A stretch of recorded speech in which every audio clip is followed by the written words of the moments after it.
Este es un tema que tenía pendiente desde hace bastante tiempo, y que he ido posponiendo para dedicarle mi atención a otros asuntos más importantes, pero creo que ha llegado la hora de responder a este vídeo de la gata, en que habla de cómo, supuestamente, todos somos bisexuales. Tú, sí, el que está al otro lado de la pantalla, el que está tan seguro de su heterosexualidad. ¿Crees que después de ver este vídeo seguirás tan seguro? ¿Quieres comprobarlo? Vamos allá. Yo no tengo nada contra la bisexualidad, pero este tipo de teorías me parecen un retroceso comparable a cuando la teoría dominante era la de que se podía curar la homosexualidad con terapias de reconversión, solo que ahora se le ha dado la vuelta al discurso. Además, es especialmente preocupante que estas ideas pseudocientíficas vengan impulsadas por una persona que se declara defensora del pensamiento crítico, y que incluso es la representante de este en las televisiones. Precisamente, el vídeo contiene unos errores tan graves y evidentes que la invalidarían para tomar esta posición, y el primero de ellos tiene que ver con una destreza fundamental que todo el mundo que trabaje con datos científicos debería tener: la capacidad de interpretar estadísticas correctamente. El ejemplo más evidente está en los datos sobre las búsquedas de pornografía, que cita como prueba de que, al menos en las mujeres, la mayoría consumiría porno lésbico. De hecho, la pornografía corrobora esta hipótesis. Según un estudio de Pornhub, una de las páginas web pornográficas más grandes del mundo, el término más buscado, tanto por hombres como por mujeres usuarias, es lesbiana. En todo el mundo, menos en España. En España es Spanish y el niño polla. Está claro que nos encanta promocionar el producto español. Pero la categoría lésbica está sobrerepresentada en esta gráfica por el mismo modo en que se han recogido los datos. Esto no implica que la mayor parte de las mujeres vea vídeos de lesbianas.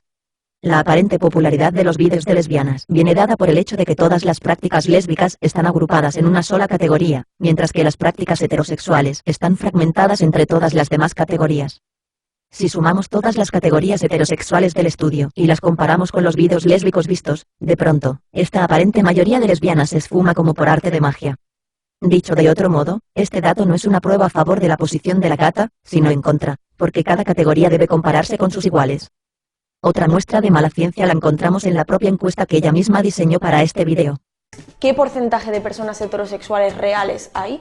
Antes de nombraros algún estudio serio, los que me seguís en redes sociales sabéis que puse una pequeña encuesta para que me dijerais a ver cómo iba vuestra sexualidad. Para los que no la hayáis hecho, os dejo en pantalla 8 preguntas que he escogido de diferentes estudios que os pueden dar una pista de si estáis en la heterosexualidad más pura o si habéis contestado sí a alguna de ellas. Puede que la etiqueta heterosexual se os quede corta y podéis entrar en el amplio abanico, el amplio espectro que ya proponía aquí.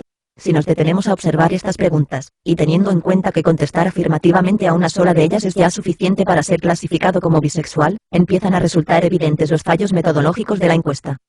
Concretamente, la segunda pregunta, y especialmente la octava, son tan amplias que son por sí mismas suficientes para abarcar a prácticamente todo el mundo. No es la primera vez que las feministas generan los propios resultados que estaban esperando a través de la forma en que recogen los datos. Algo similar sucedió hace unos años con una encuesta que parecía demostrar que la mayoría de los hombres españoles eran maltratadores. Ninguna de las preguntas excluye la posibilidad de que alguien, respondiendo únicamente de forma especulativa, pueda dar un falso positivo, pero estas dos preguntas casi lo garantizan. La primera de ellas es una falacia de división evidente, ya que asume que a todo aquel al que le atraiga una situación han de atraerlo necesariamente todas las partes implicadas en esa situación.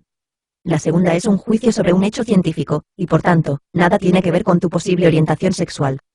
Reconocer o no un hecho científico no implica nada acerca de la propia sexualidad, y por tanto, incluir esta pregunta compromete los resultados de la encuesta.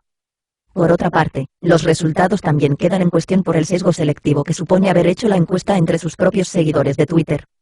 Es evidente que la muestra del estudio no es representativa de la población general en primer lugar, ni el experimento cuenta con un grupo de control con el que podamos comparar los resultados.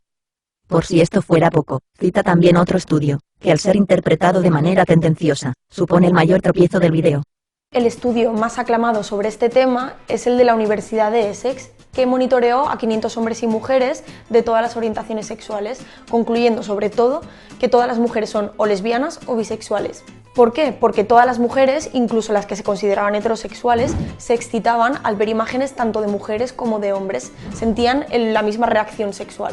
Sin embargo, los hombres considerados heterosexuales no se excitaban con hombres per se, pero sí estos se estaban masturbando.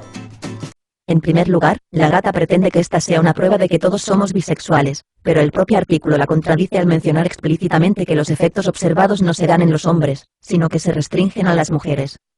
Es bastante común entre las feministas acusar a los científicos de centrarse en los hombres e ignorar las experiencias de las mujeres, pero, como podemos ver, la realidad parece ser justo la inversa. La ciencia habla de hombres y mujeres, pero a las feministas solo les importa una parte de los datos. En segundo lugar, es increíblemente problemático, y de nuevo, un paso hacia atrás, la equiparación entre excitación fisiológica y deseo sexual que está haciendo la gata, sobre todo si tenemos en cuenta que, precisamente, esta era una de las excusas que los verdaderos misóginos ponían para ignorar a las víctimas de violación. Es perfectamente posible y natural que se produzca la excitación fisiológica, e incluso el orgasmo, en una mujer que está siendo forzada a participar en una práctica sexual por la que no presenta ningún deseo.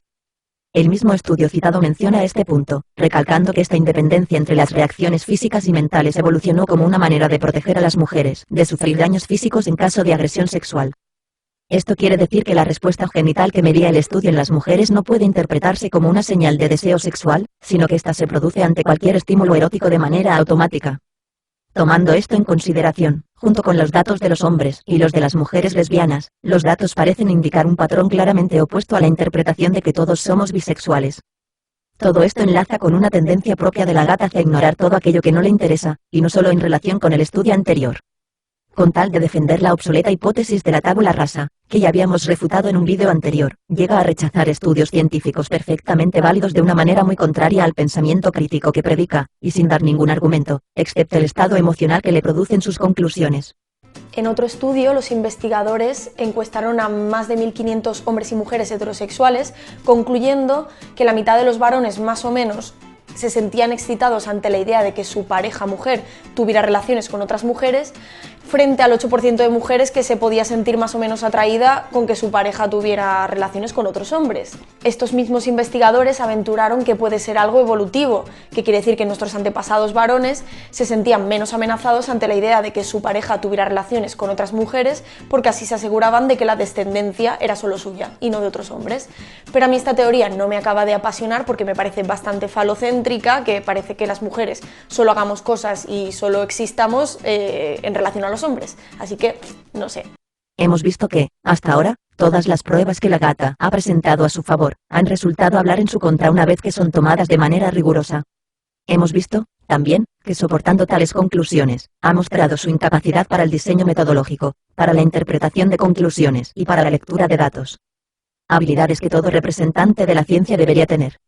Y todo esto nos lleva al punto central de su argumento, y al pilar de todo el movimiento feminista en defensa de la abolición de la heteronormatividad. La escala de Kinsey. Fue el biólogo Alfred Kinsey quien en el año 1947, ojo al dato, rompió la escala de la heterosexualidad versus homosexualidad y definió la sexualidad como un abanico, un espectro mucho más amplio. Él fue, a partir de una década de estudios, quien estableció la escala de Kinsey, que establece 7 grados de sexualidad, que luego se incluyó la asexualidad, en los que define la sexualidad humana. Podéis imaginaros la repercusión y la polémica que causó eso en la época. En resumidas cuentas, la escala Kinsey te decía que la sexualidad se mide como la temperatura de un termómetro y que todos tenemos una parte bisexual más o menos evidente y que no define nuestra identidad, sino que es más bien una preferencia que puede variar a lo largo del tiempo. Se basó en un estudio con 6.000 hombres y 6.000 mujeres en el que concluyó que la heterosexualidad pura es casi inexistente y que todos tenemos más o menos una parte bisexualidad. La primera bandera roja sobre este estudio es el hecho de que se trate de un biólogo realizando un estudio de psicología. No obstante, le podemos dar el beneficio de la duda, al ser el comportamiento sexual un ámbito con cierto solapamiento entre disciplinas. A pesar de esto, el estudio de Kinsey presenta varios problemas metodológicos que lo colocan bastante lejos del consenso científico, y que, de haberse producido hoy en día, serían suficientes como para que el estudio no pasase el filtro académico moderno. Después de todo, debemos recordar que los estándares científicos del siglo pasado eran mucho más relajados y menos estrictos. El primero de estos problemas está en la selección de participantes, que según el propio informe incluye a muestras demográficas como niños muy pequeños sin conciencia de sus actos, prostitutos masculinos o presidiarios, que a juzgar por algunas de las tablas del estudio, parecen incluir a pedófilos. El segundo problema es lo que este estudio entiende por actos homosexuales y la manera en que hace el recuento del número de veces que cada participante se ha sentido excitado. Los actos homosexuales que señala Kinsey incluyen prácticamente cualquier interacción física entre dos personas del mismo sexo, por nimia que sea, en lugar de restringirse al sexo convencional. Y por las tablas empleadas en el libro, Kinsey parece contabilizar como situación sexualmente excitante cualquiera en la que exista una erección, sin importar si ésta procede de factores completamente no sexuales, como por ejemplo andar en bicicleta o empalmarse en clase cuando eres un adolescente. El error es el mismo que habíamos señalado antes. No distinguir entre excitación fisiológica y deseo sexual. Esto es en parte entendible, porque hace 70 años se desconocían muchos de los factores biológicos implicados, pero hoy resulta evidente que muchas de estas erecciones proceden de factores hormonales y mecánicos, y no de deseos sexuales inconscientes. Por otra parte, al incluir a sectores de la población con mayor incidencia de homosexualidad, a bebés y a niños que no comprenden lo que están haciendo, Kinsey estaba sesgando los resultados del experimento en favor de la bisexualidad, si bien desconocemos la magnitud de este problema, porque Kinsey nunca reveló el desglose demográfico de su estudio, manteniéndolo en secreto a pesar de las exigencias estándar de la metodología científica moderna. Podría decirse mucho más acerca de los problemas de la escala de Kinsey, pero creo que no es necesario insistir. Sus propios contemporáneos le recriminaron lo sesgado de sus muestras, y los estudios modernos ya han refutado abundantemente sus ideas sobre la sexualidad fluida. En resumen, los movimientos por la abolición de la heteronormatividad, a los que tanto les gusta Kinsey, no tienen ninguna base científica. Son, simplemente, narrativas ideológicas. Asimismo, la gata se equivoca también cuando habla de las distintas sexualidades humanas y de la sexualidad animal, pero no comentaré esos puntos aquí, porque no lo considero una parte esencial de su argumento. En general, el problema de la gata es el mismo que muchos pudieron apreciar ya en su directo con un tío blanco hetero. Como la mayoría de las feministas, oye campanas y no sabe dónde. Es decir, repite posiciones prefijadas que ha escuchado sin pensarlo demasiado, y por ello cae en contradicciones frecuentes. Por ejemplo, cuando niega que la homosexualidad se pueda curar, pero al mismo tiempo afirma que la heterosexualidad es socialmente aprendida. Lo mismo ocurría con la homosexualidad pura, aunque esta idea evidentemente fue mejor aceptada por razones obvias, porque en ese momento se pensaba que la homosexualidad se podía curar.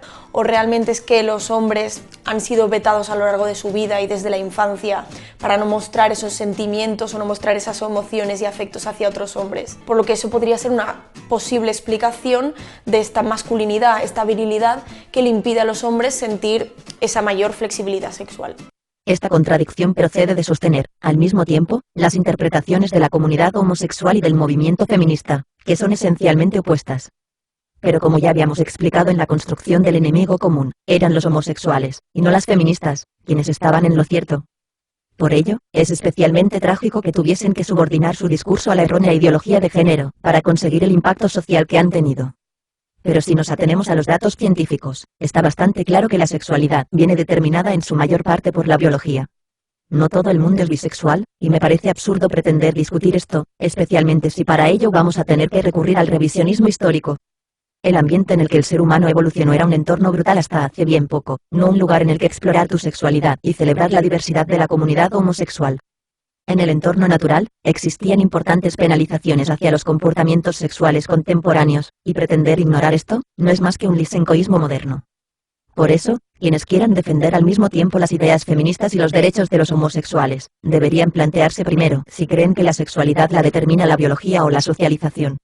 No se pueden sostener las dos cosas a la vez como hace la gata, y esto es importante recordárselo.